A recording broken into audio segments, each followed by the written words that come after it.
Modi corporate ఎత్తులు మునుగోడులో చిత్తాయని TRS ఎంపీలు పేర్కొన్నారు. టీఆర్ఎస్ ఎల్పీ కార్యాలయంలో ఎంపీలు Venkatesh Netha, Maloth Kavitha, Manne Srinivasa Reddy, MLC Bhanuprasad media meet నిర్వహించారు.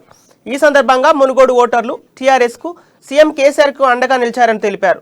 ఓడిపోయిన బండి సంజయ్ చిన్న పిల్లాడిలో మాట్లాడుతున్నారని, ఉప ఎన్నికల్లో టీఆర్ఎస్ న్యాయం కోసం యుద్ధం చేసిందని తెలిపారు.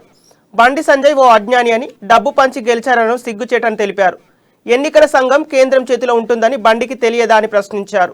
బీఆర్ఎస్ను అడ్డుకునేందుకు మోదీ, అమిత్ షా మునుగోడు ఉప ఎన్నిక తెచ్చారని, బీజేపీ ఓ డ్రామా కంపెనీలా తయారైందని విమర్శించారు.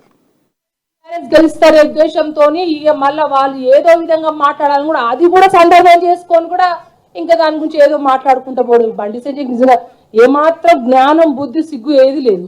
ఇక వివేక్ గురించి మాట్లాడాలైతే అట్టరి అనుకుంటా రాజకీయ నేతల్లో అట్టరి ఫెయిల్యూర్ క్యాండిడేట్ వివేక్. ఇవాళ ఆయన ఎట్లయితే బిజినెస్ ఎట్లా వేస్తారో, వ్యాపారం ఎట్లా వేస్తారో అట్లే విధంగా ప్రజలకు కూడా వ్యాపారంగా చేసుకొని ప్రజల దగ్గర డబ్బులు ఇస్తే ఓట్లు వేస్తారనుకున్నాడు ఆయన. ఇవాళ ఆ రోజు ఈటల ఎలక్షన్స్ లో కూడా బీజేపీ పార్టీ అక్కడ డబ్బులు పంపించింది వివేక్ ద్వారానే. ఇవాళ ఇక్కడ రాజగోపాల్ రెడ్డి ద్వారా 75 కోట్ల రూపాయలు పంపించింది వివేక్ ద్వారానే.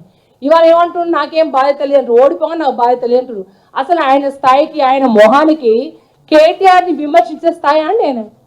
ఇవాళ కేటీఆర్ అనే వ్యక్తి స్వశక్తితో ఆయన ఎదిగి ఇవాళ ప్రపంచ స్థాయిలో కూడా అన్ని దేశాల వారు కేటీఆర్ లాంటి నాయకుడు ఉండాలని ఇవాళ తెలంగాణ రాష్ట్రంలో హైదరాబాద్ నడిబొడ్డున కూడా బ్రహ్మాండంగా ఇవాళ ఎన్నో సాఫ్ట్వేర్ కంపెనీలు ఎంతో హైదరాబాద్ ఈ రకంగా డెవలప్మెంట్ అనేది కేటీఆర్ గారి ద్వారా. ఇవాళ కేటీఆర్ ఇప్పుడు కేసీఆర్ గారు తెలంగాణ రాష్ట్రానికి ఫాదర్ అయితే